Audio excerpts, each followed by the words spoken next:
Assalamualaikum warahmatullahi wabarakatuh. Bertemu lagi di acara Bincang Pengawasan yang akan tayang di setiap hari Selasa dan Jumat di akun YouTube dan akun media sosial Ditjen Kemenak lainnya. Sebelum kita memulai pembicaraan, biasanya saya memanggil beliau tuh Abah. Abah Endang Kusnaidi. Sebelum memulai, kita sapa-sapa dulu nih teman-teman kita di seluruh Satker Kementerian Agama, Abah. Ada di Unit Eselon 1 Pusat, di Kanwil Kementerian Agama, di Kemenak Kabupaten dan Kota, UPT Asrama Haji, Balai Diklat Keagamaan, PTKN, dan juga madrasah di seluruh Indonesia.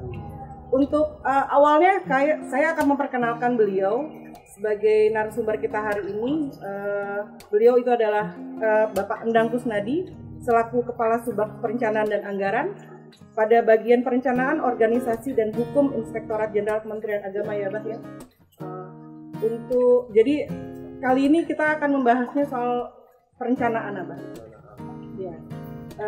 Mungkin untuk awalnya bisa dulu diperkenalkan untuk biografi singkatnya Abah lah. Oh, biografi. Iya.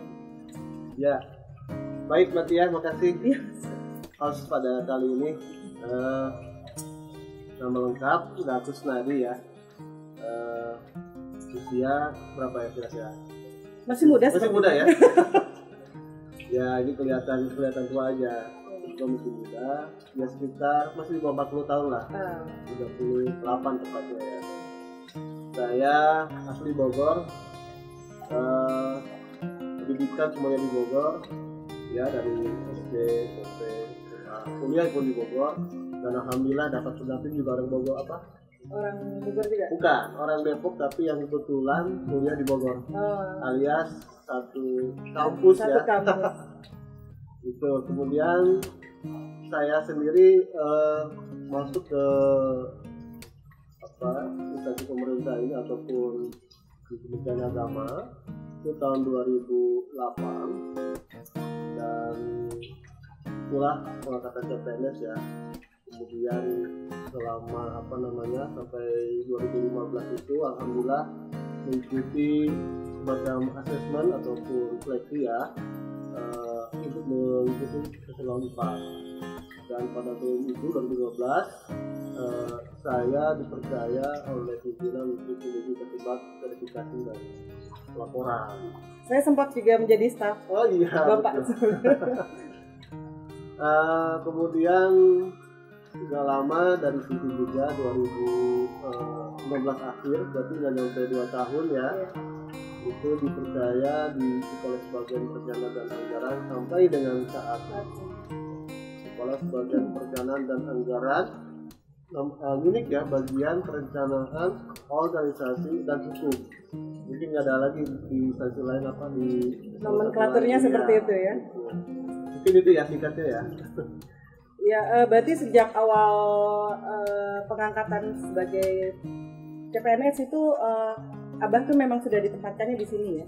Iya. Di Ditjen ini ya, sudah. Iya betul. Dari CPNS sudah di sini. Untuk lebih singkatnya lagi nih Abah,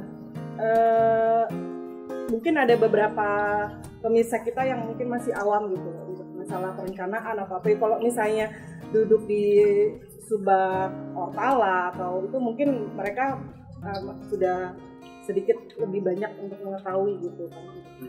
Nah itu sebenarnya kalau misalnya dalam melakukan perencanaan itu selain kondisi saat ini ya, terlebih-lebih seperti kondisi COVID atau apa gitu ya, untuk saat ini tuh untuk menghasilkan perencanaan yang baik tuh sebenarnya ada kiat-kiat apa sih Bah yang bisa diambil? Perencanaan itu dibagi dua ya menurut saya itu. Ini harus tahu dulu itu apa yang harus dikerjakan. Perencanaan yang pertama perencanaan kinerja. Ya, perencanaan kinerja adalah merencanakan tentang bagaimana sih target kinerja, kemudian sasaran kinerja, indikator kinerja itu apa saja, dan itu nanti menghasilkan outputnya itu seperti rencana strategis, perencanaan kinerja, Yang setiap 5 tahunnya, setiap tahunnya. Setiap tahunnya. Kemudian yang kedua, perencanaan anggaran. Perencanaan anggaran ini saya kira memang sudah diketahui bersama ya, khususnya di bidang perencanaan ya, yang spesialisnya memang oleh perencana yang menyusun ya. Sudah ada tambahan perencana lagi sekarang ya, Bang? Ya, alhamdulillah kita udah ada 4 orang ya, perencana, satu perencana muda, satu perencana pertama, dan juga orang perencana muda. Jadi itu ya, perencanaan itu ada 2 garis besar. Namun juga kalau di spesifiknya di inspektorat ada tambahan lagi satu lagi sebetulnya, yaitu perencanaan pengawasan. Iya. Karena emang tugasnya Irjen kan sebagai pengawasan. Iya, betul. Jadi memang ketiga hal itu yang sehari-hari kami kerjakan ya, tugas dan fungsinya ya. Mungkin seperti itu kan ya. Oke. Beberapa waktu ini kan saya termasuk orang yang awam gitu soal masalah perencanaan ya, Bang. Tia sempat dengar untuk masalah redesign sistem perencanaan dan penganggaran. Itu sebenarnya maksudnya apa ya? Oh, redesign ya. Redesign sistem penganggaran atau disingkat dengan RSPP. RSPP. Seperti rumah sakit ya? Tapi bukan itu. RSPP itu adalah suatu bentuk metaproposa yang menjadi suatu bentuk penyempurnaan yang lebih baik lagi di bidang perencanaan penganggaran, lagi bidang perencanaan penganggaran ya, dan di dalamnya sudah termasuk perencanaan kinerja. Kenapa? Karena ini adalah suatu hasil kajian dan juga hasil kesepakatan atau kerjasama ya antara Bappenas kemudian keuangan. Kita tahu Bappenas kan perencanaan kinerjanya, Bappenas perencanaan anggarannya. Maka dihasilkan rumusan suatu penganggaran kembali. Desain itu kan kembali ya, desain kembali. Sebetulnya dulu kan sudah ada berjalan perencanaan, tapi ini ada sesuatu yang baru lagi untuk perubahan penganggaran. Termasuk dalam situasi dan kondisi yang seperti ini tuh masuk ke agenda redesign nggak sih? Itu adalah bagian dari suatu hal yang harus antisipasi ya menurut saya. Redesign ini maksudnya adalah mengikuti bagaimana kebijakan pemerintahan yang baru ini. Kan kita tahu kan pemerintahan baru dilantik itu, maka suatu perencanaan juga mengikuti.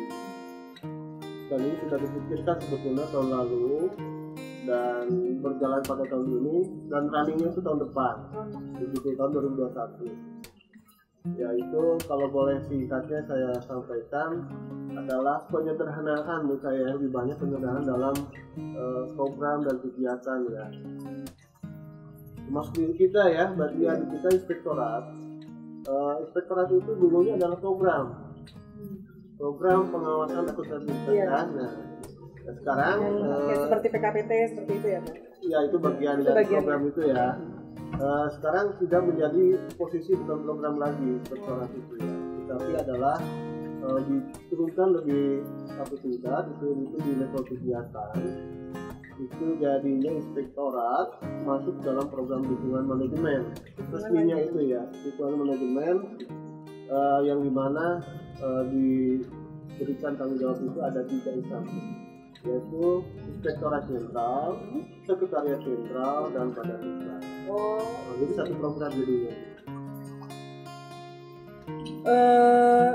Kalau dari RSPP tersebut, Bah, yang kita singkat RSPP ya. Ya, boleh. Ya, itu ada manfaat khusus nggak untuk dari redesign tersebut? Manfaatnya ada jelas sangat bermanfaat ya, karena kan semakin hari semakin kesini itu kan semakin canggih dan semakin mutakhir ya dalam penyusunan penganggaran itu. Yang jelas manfaatnya adalah pimpinan kita presiden kan. Presiden itu Pak Presiden menurut saya itu menginginkan suatu program yang misalkan katakanlah eye catching gitu. Eye catching itu bisa kelihatan dan juga mudah diingat ya. yaitu adalah langsung spesifik saja gitu, tanpa ada suatu, kan suka begitu ya, misalkan untuk menyusun suatu perencanaan kan harus berapa kali penyusunan, berapa kali harus rapat koordinasi. Nah ini langsung spesifik langsung saja sebutkan programnya apa. Jadi contohnya di Kementerian Agama kita yang terpisah ini itu sangat berubah total dinamika. Jadi dulunya ada 12 program, sekarang menjadi 5 program. Hanya 5 program? 5 program saja.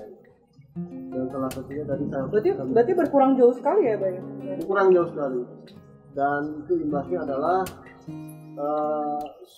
Edut Eselon 1 bukan sebagai program lagi, tetapi harus mengikuti dengan arahan Bapak Presiden tadi.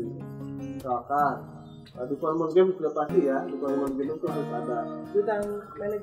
Dukungan manajemen itu adalah suatu kegiatan program yang didukung pelaksananya dari pelaksanaan tugas di kementerian. Itu satu program, dan itu di tiap KL lain juga ada. Di samping itu juga ada program tentang wajib belajar itu, biasanya itu pendidikan yang itu juga menjadi suatu program sendiri. Selama ini kan ada di Direktorat Madrasah ya. Iya. Nah itu akan menjadi program itu. Nanti akan jadi program sendiri. Iya. Juga ada sesuatu yang baru yang unik, yang spesifik ya, yaitu kekhasan dari Kementerian Agama, yaitu program kerukunan umat beragama. Oh iya.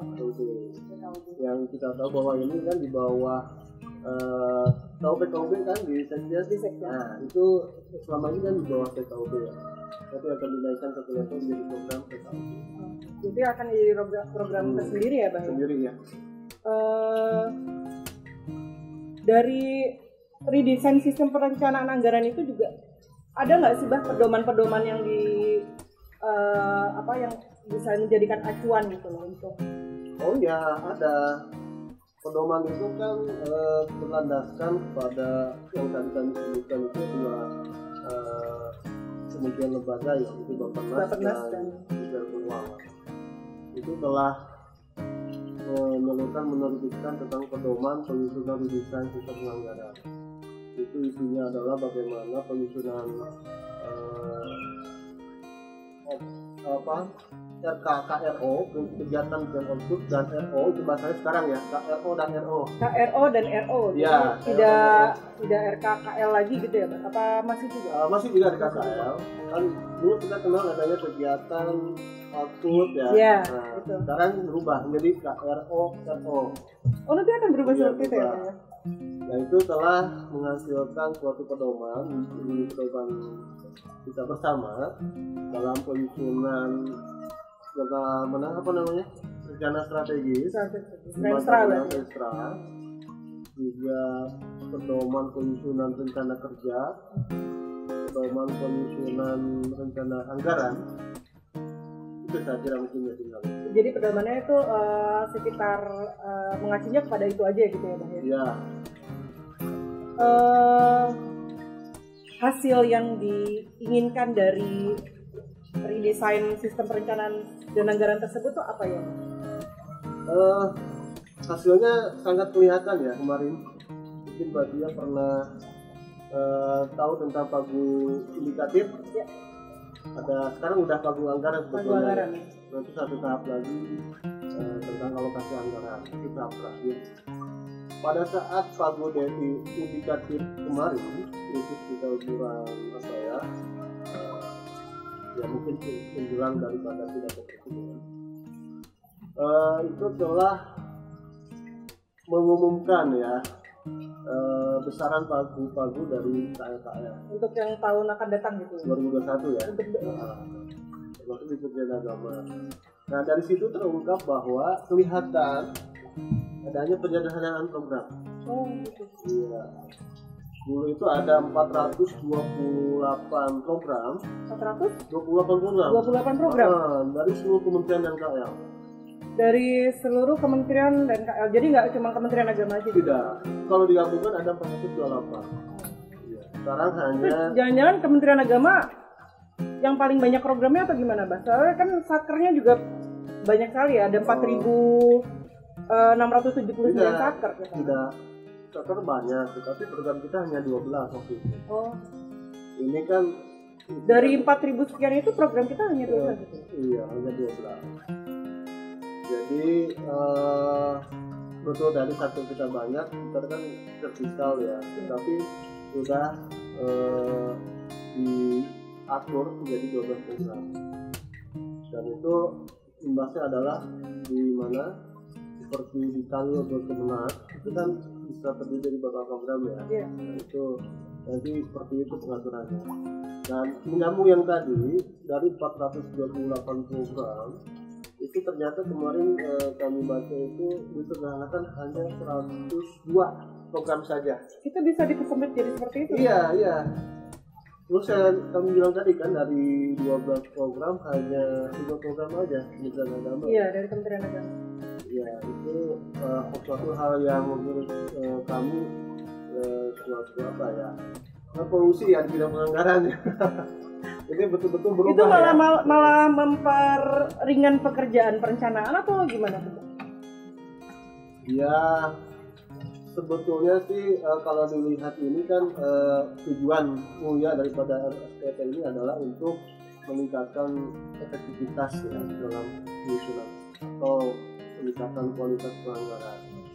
Ya tentu pasti akan di samping itu kan ada hal-hal yang juga mempermudah daripada perencanaan penganggaran. Memang awalnya kita memang agak berat sekarang nih, terus terang nih. Untuk tahun ini, Pak? Iya, karena beberapa pilihan dikerjakan sekaligus ya. Apa itu? Yang pertama Registra. Kita udah berganti ya. Kemarin kita sudah berakhir, sekarang yang baru lagi kan 2020-2024. Kemudian penganggaran yang tadi kan sudah berubah juga metodenya dengan desain tadi. Terus yang ketiga aplikasi itu sekarang kan sudah serba online ya, dan sudah integratif menjadi namanya aplikasi Sakti. Kali itu ya dari perencanaan penganggaran, pengukuran kinerja dan juga pelaksanaan anggaran itu kan jadi gabung satu di situ.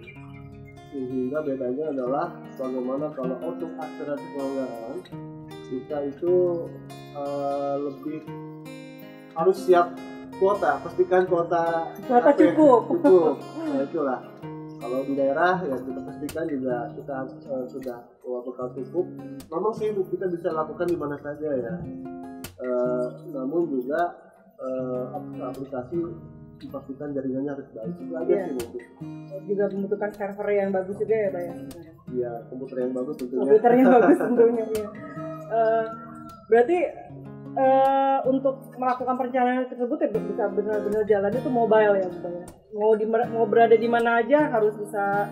Iya, di mana saja. Dan ini bagusnya lagi kan untuk segi anggaran sebagainya cukup di Sakti ya, di POK itu cukup di Sakti. Dulu kan harus secara tradisional kita memvalidasi Kanwil menjadi pembina kita. Kalau di inspektorat kan di Kanwil BJPP Jakarta. Kalau sekarang hanya melakukan lewat Sakti saja gitu. Sakti. Dan kalau di luar itu ya misalkan harus revisinya dengan BDA itu pun dilakukan secara online. Tetapi kita sampaikan kertas revisinya itu secara bisa tertulis atau justru itu enaknya gitu, kita harus semuanya serba online berarti sekarang. Apalagi dalam kondisi yang seperti ini mungkin itu sangat mempengaruhi kali ya, jadi tidak ada social distancing atau apa gitu kan, jadi semuanya serba online. Dan sebetulnya sih justru di pengawasan kita juga sudah online ya. Iya sekarang ya. Itu mungkin Mbak ya. Oke, Mbak. Untuk peran Itjen Mbak sebagai aktif dalam RSPP ini ada peran khusus nggak sih Mbak? Peran inspektorat, ya peran inspektorat jenderal ya strategis menurut saya. Selama ini kan kita melakukan review RKKL ya.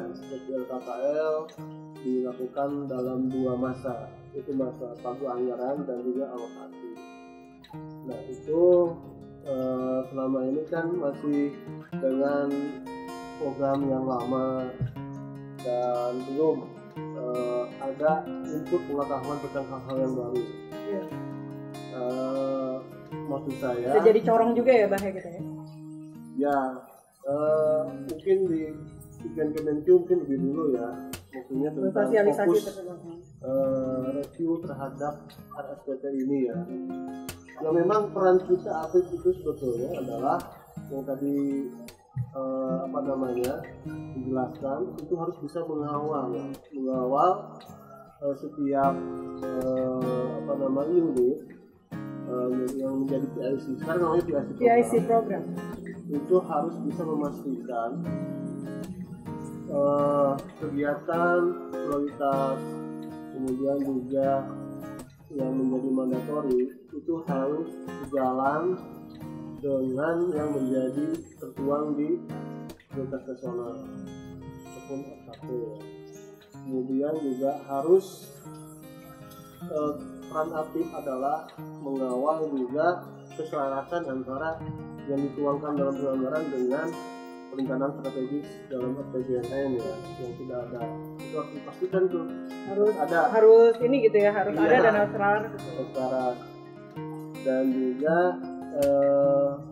keefektifan daripada spending itu anggaran itu sendiri. Selama ini kan kita lebih banyak jadi spendingnya juga dihitung efektivitasnya ya Bang? Betul. Nah di situ kan maksudnya itu kan bagaimana sih suatu perencanaan kegiatan itu dapat menghasilkan kegiatan yang output yang jelas dan efektif. Itu saya itu harus mungkin itu sebetulnya. Untuk saat ini ya, apa ada ya ini kan dalam masa COVID-19 ini ya, dalam masa corona ini kan ini apakah sudah ada perencanaan khusus gitu loh? Itu bisa diprediksi nggak sih? Istilahnya kan kita juga tidak bisa memprediksi ya dalam jangka waktu berapa tahun sih ini sih akan terjadi gitu. Betul. Itu dan happeningnya itu kan baru pertengahan tahun ini ya, Bang. Jadi baru apakah untuk tahun 2021 itu sudah dilakukan perencanaan untuk hal seperti ini juga, atau malah untuk tahun 2022 itu sudah akan direncanakan juga gitu loh? Belum, baru 2021 aja. Baru 2021. Iya memang situasi pandemik ini menjadi dianggap sebuah tantangan juga, ya dijadikan peluang juga ya kebutuhan kerja. Jadi berbagai aspek, baik itu tidak hanya perencanaan anggaran juga ya, tapi juga fungsi juga ya, menjadi sebuah peluang. Kita tidak tahu sampai kapan berakhir pandemi ini, mungkin sampai vaksin ditemukan kali ya. Ya, sebenarnya yang kita harapin itu sebenarnya vaksinnya udah ada. Sampai vaksin ditemukan. Yang jelas untuk ada 2 hal ya, pencegahan dan penanganan ya bahasanya. Kalau pencegahan kan bagaimana kita bahasa mitigasi, dan penanganan dan responsif ya, itu sudah direncanakan penganggarannya. Jadi sebetulnya sejak awal tahun tuh sebenarnya sudah diprediksi belum tahun 2020 ini ya, itu kan gaung-gaungnya itu kan sebenarnya kan dari akhir tahun 2019 ya. Ya, kalau untuk 2021 bisa kita prediksikan ya untuk penganggaran ini. Dan 2020 kemarin memang kita tahu kan sudah terjadi. Dan akhirnya kan dilakukan revisi.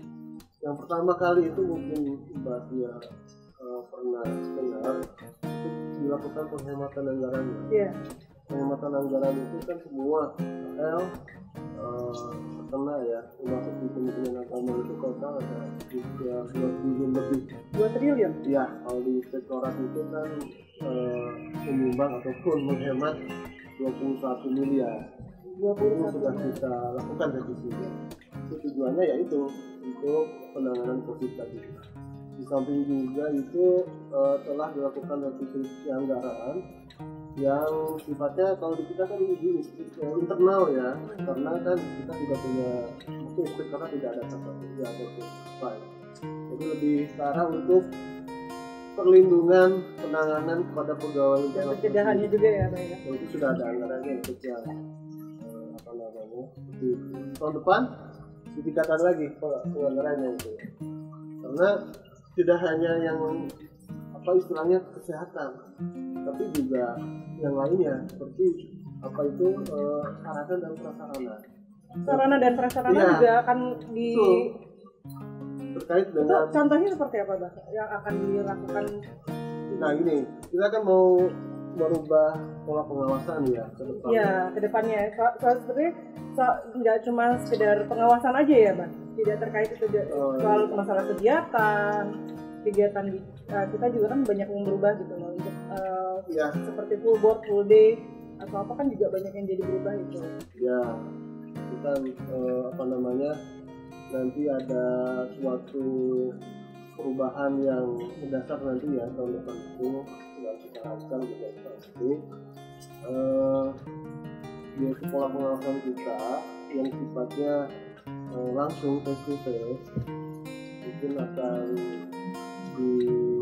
diulang, disusun kembali bagaimana itu dengan pola pengawasan kita mungkin bagian face to face, bagian online